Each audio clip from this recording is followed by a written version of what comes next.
Hi friends, இன்றைக்கி என்ன video பார்க்க போகிறோம் அப்படின்னா மட்டன் குழம்பு ஈஸியாக சிம்பிளாக ரொம்பவுமே டேஸ்ட்டான வகையில் இன்றைக்கி வந்து ரெசிபி பார்க்க போகிறோம். கண்டிப்பாக இந்த மாதிரி ஒரு டைம் மட்டன் குழம்பு செஞ்சு பாருங்கள், ரொம்பவுமே ருசியாக இருக்கும். டக்குன்னு செஞ்சிடலாம். கண்டிப்பாக ட்ரை பண்ணி பாருங்கள். வாங்க எப்படி பண்ணலான்னு பார்க்கலாம். அதுக்கு குக்கரில் வந்து எண்ணெய் சேர்த்துக்கலாம். நம்ம நல்லெண்ணெய் சேர்த்து செய்யும்போது நல்ல ஒரு டேஸ்ட்டாக இருக்கும். எண்ணெய் சேர்த்துட்டு நெக்ஸ்ட்டு சின்ன வெங்காயம் வந்து ஒரு 10லேருந்து 15 சேர்த்து நல்லா வதக்கி விட்டுக்கலாம். அது கண்டிப்பாக சின்ன வெங்காயமாக இருக்கும்போது குழம்பு நல்ல டேஸ்ட்டாக இருக்கும். நெக்ஸ்ட்டு பார்த்திங்க அப்படின்னா இஞ்சி பூண்டு ஒரு 10 பல் பூண்டு 2 பல் இஞ்சி சேர்த்துக்கிறேன். நெக்ஸ்ட் ஒரு ஸ்பூன் ஜீரகம், ஒரு ஸ்பூன் தனியா, ஒரு ஸ்பூன் வந்து பெருஞ்சீரகம், ஒரு ஸ்பூன் மிளகு எல்லாமே சேர்த்து நல்லா இதையுமே சேர்த்து வதக்கி விட்டுட்டு ஒரு 4-5 முந்திரி இருக்குன்னு அதையும் சேர்த்துக்கலாம். இது வந்து ஆப்ஷனல் தான், குழம்பு நல்லா திக்னஸ் கொடுக்கும், அதுக்காக சேர்த்துருக்கேன். எல்லாத்தையுமே சேர்த்து வதக்கி அரைச்சி எடுத்து வச்சிடலாம். நெக்ஸ்ட்டு அதே குக்கரில் வந்து திருப்பி கொஞ்சமாக எண்ணெய் விட்டு இது தாளிப்பு காய் கொஞ்சமாக பெருஞ்சீரகம் போட்டு கருவேப்பிலை போட்டு தாளிச்சிக்கலாம். தாளிச்சிட்டு சின்ன வெங்காயம் பெரிய வெங்காயம் எது இருக்கோ அதை ரொம்ப பொடுசாக வந்து கட் பண்ணி சேர்த்துக்கலாம். ரொம்ப சின்னதாக கட் பண்ணி சேர்த்து இதை நல்லா வதக்கி எடுத்துக்கலாம்.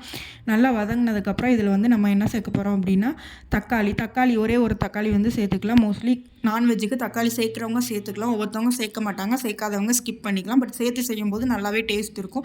இது ரெண்டும் நல்லா வதங்கின உடனே வந்து மட்டன் கழுவி தான் வச்சுருக்கேன், இன்னும் எதுவுமே நான் வேக வைக்கல. அப்படியே மஞ்சள் போட்டு கழுவி வச்ச மட்டனை இதில் வந்து சேர்த்துக்கிறேன். சேர்த்துட்டு தேவையான அளவு உப்பு சேர்த்து நல்லா இதில் வந்து கொஞ்சம் தண்ணி பிரிஞ்சு வரணும். அந்த அளவுக்கு வந்து மூடி போட்டு நல்லா வேக விட்டுறலாம். வேக விட்டு நல்லா கிண்டி விட்டுறலாம். நெக்ஸ்ட்டு பார்த்திங்க அப்படின்னா மசாலாஸில் இந்தளவுக்கு தண்ணி விட்டு வெந்ததுக்கப்புறம் மசாலா வந்து சேர்த்துக்கலாம். இதில் வந்து மட்டன் மசாலா வந்து ஒரு 1.5 ஸ்பூன் சேர்த்துக்கிறேன். அப்புறம் வந்து பார்த்திங்கன்னா தனி மிளகாய்த்தூள் ஒரு 1/2 ஸ்பூன் வந்து சேர்த்துக்கிறேன். அது வந்து காரத்தை பொறுத்து நம்ம கூட்டவோ குறைக்கவோ செஞ்சுக்கலாம். நெக்ஸ்ட்டு வீட்டிலே அரைச்ச குழம்பு மிளகாய்த்தூள் 1 ஸ்பூன் சேர்த்துக்கிறேன். இது எல்லாத்தையுமே சேர்த்துட்டு நல்லா வந்து இதை மிக்ஸ் பண்ணி விட்டுறலாம். பாருங்கள், இந்தளவுக்கு நல்லா வந்து மசாலாஸ் வந்து அந்த கறியோடு சேர்கிற அளவுக்கு நல்லா மிக்ஸ் பண்ணி விட்டுடலாம். மிக்ஸ் பண்ணி விட்டுட்டு லைட்டாக எண்ணெய் பிரிஞ்சு வந்த உடனே நம்ம அரைச்சி வச்சோம் இல்லையா, வெங்காயம் சீரகம் இதெல்லாம் போட்டு அந்த பேஸ்ட்டையுமே இதில் வந்து சேர்த்துக்கலாம். சேர்த்து மட்டன் அந்த மசாலா எல்லாமே நல்லா மிக்ஸ் ஆகி நல்லா வெந்து வரட்டும்.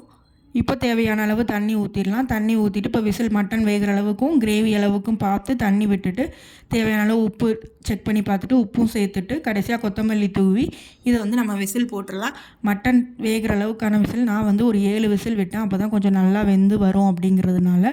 ஸோ 7 விசில் விட்டு இறக்கி பார்த்தோம் அப்படின்னா சூப்பராக ரெடி ஆகிருந்து. பாருங்கள், பார்க்கவே அவ்வளோ ஒரு அழகாக இருந்தது, சூப்பராக இருந்தது. டேஸ்ட்டுமே பார்த்திங்கன்னா சூப்பராக இருந்தது.